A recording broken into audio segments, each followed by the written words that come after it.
Kembali lagi di Cerita Cinta Channel. Jangan lupa like, comment, and subscribe ya. Terima kasih.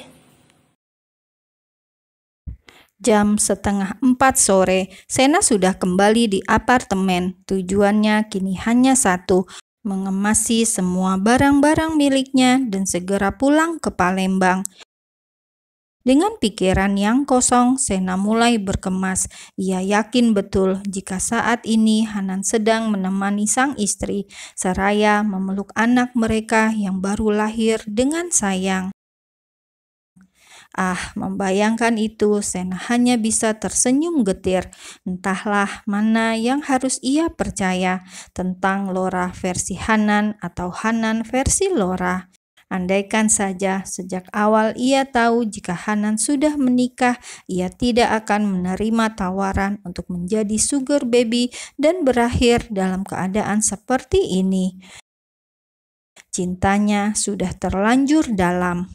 Jahat, gumam Sena yang hanya didengar oleh telinganya sendiri, karena julukan jahat itu memang ia tunjukkan pada dirinya sendiri. Ceklek, pintu kamar terbuka. Seketika Sena menoleh dan melihat Hanan datang dengan nafas terengah, seolah ia baru saja berlari.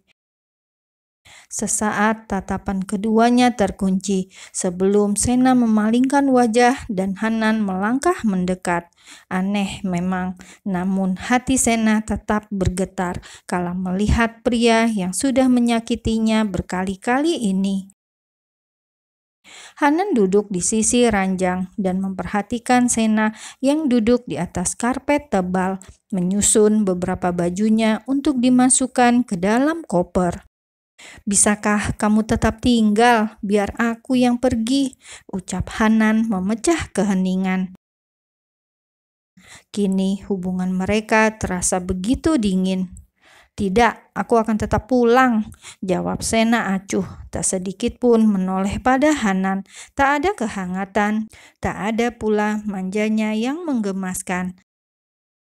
Sejenak Hanan hanya terdiam, berpikir harus bagaimana. Namun cukup lama berpikir, ia tetap tak menemukan jawaban apapun. Akhirnya Hanan turun dan memeluk Sena dari arah belakang, mencoba menenangkan hatinya yang sedang bergemuruh hebat. Saat ini ia benar-benar membutuhkan pelukan Sena, apalagi ketika teringat tangisan bayinya di rumah sakit tadi saat ia pergi. Hanan benar-benar lemah. Sena bergeming, tak ada pula ada niat untuk melerai. "Apa ada sesuatu yang terjadi dengan kedua orang tuamu?" tanya Hanan tanpa melepaskan pelukan itu. "Iya, Bapak sakit," jawab Sena dingin. Bahkan tangannya masih terus bergerak memasukkan baju ke dalam koper, tak peduli dengan lengan yang melingkar penuh di perutnya. "Kalau begitu, pergilah, tapi jangan seperti ini. Jangan pergi dalam keadaan marah. Bukankah aku sudah menjelaskan semuanya tentang hubunganku dengan Lora?" ucap Hanan. Ia melerai pelukan dan memaksa Sena untuk menatap ke arahnya, hingga tatapan keduanya kembali bertemu. "Tidak bisakah kamu merasakan ketulusanku, Sen?" "Apa pentingnya ketulusan, Om, jika hubungan kita ini menyakiti banyak orang, bukan hanya istri dan anak Om. Bayangkan jika Mama dan Bapakku tahu, bagaimana? Untuk bisa menikah, aku harus membuat orang lain bercerai dulu. Sebelum bertemu denganmu, aku memang ingin menceraikan Lora," jawab Hanan cepat. "Harusnya Om selesaikan dulu urusan itu, baru berhubungan denganku. Atau setidaknya tetap jadikan aku sebagai pemuas nafsu tanpa bawa-bawa nama cinta. Ini semua di luar kendaliku, Sen." Keduanya terus berdebat tanpa henti, namun tetap saja tak menemukan titik terang.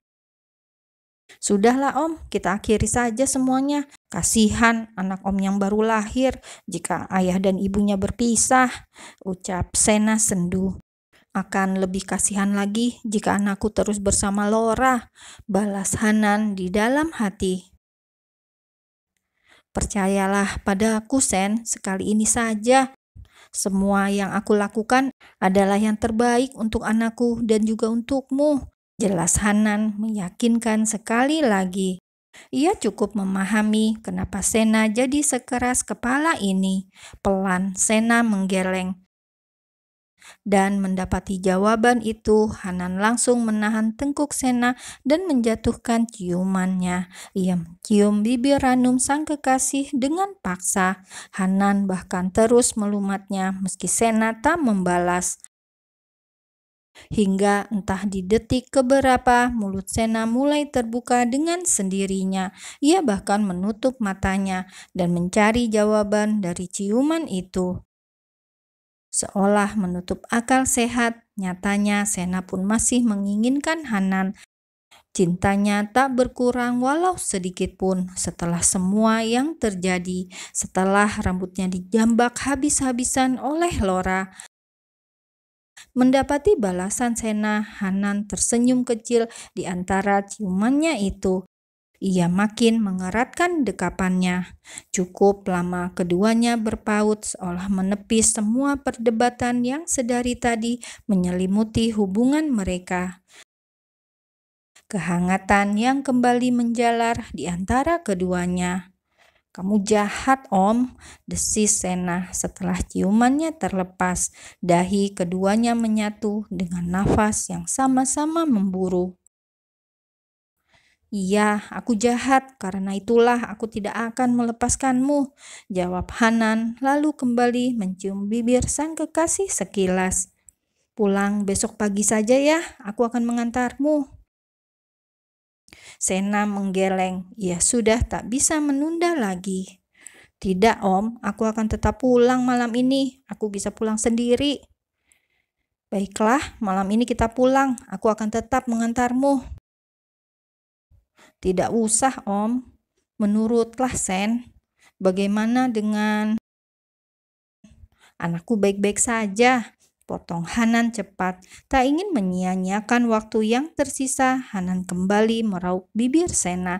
Bahkan kini ia pun menelusupkan lidahnya masuk. Mereka hanya berciuman, namun seolah menghancurkan semua pembatas yang sedari tadi membentang.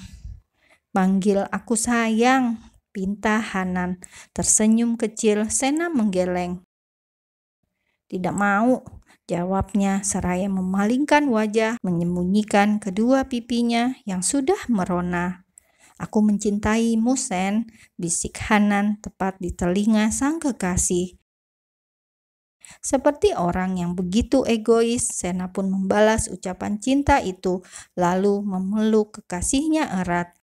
Kini ia hanya akan menunggu Hanan menepati semua janji-janjinya.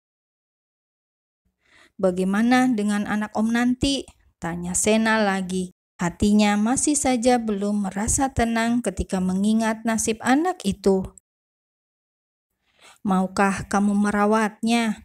tanya Hanan sungguh-sungguh, dan mendengar pertanyaan itu Sena mendongak, menatap mata sang kekasih yang juga menatapnya lekat. Dapat dilihat jelas oleh Sena kesedihan yang bersarang di mata Hanan ketika berbicara tentang anaknya. "Sebagai ibu sambung," ucap Hanan lagi, dan Sena langsung mengangguk. Sena bahkan mengangkat tubuhnya dan mencium lebih dulu bibir Hanan. Ia bahkan bergerak untuk duduk di pangkuan sang kekasih, menciumnya dalam dan memeluknya erat di atas karpet tebal itu. Kata Hanan, pernikahan mereka hanyalah sebuah jebakan. Laura bukanlah wanita yang dicintainya, bahkan Ibu Maryam pun tahu akan hal itu. Hanan mengatakan ia akan tetap menerima sang anak, tapi tetap akan menceraikan Laura. Sena mencoba percaya itu. Sekali lagi ia mempercayai Hanan dan menggantungkan hidupnya pada laki-laki ini. "Aku mencintaimu, sayang," desis Sena setelah melepas ciumannya. Ia tak sanggup melihat wajah sendu sang kekasih, dan apapun akan Sena lakukan untuk membuat Hanan kembali tersenyum.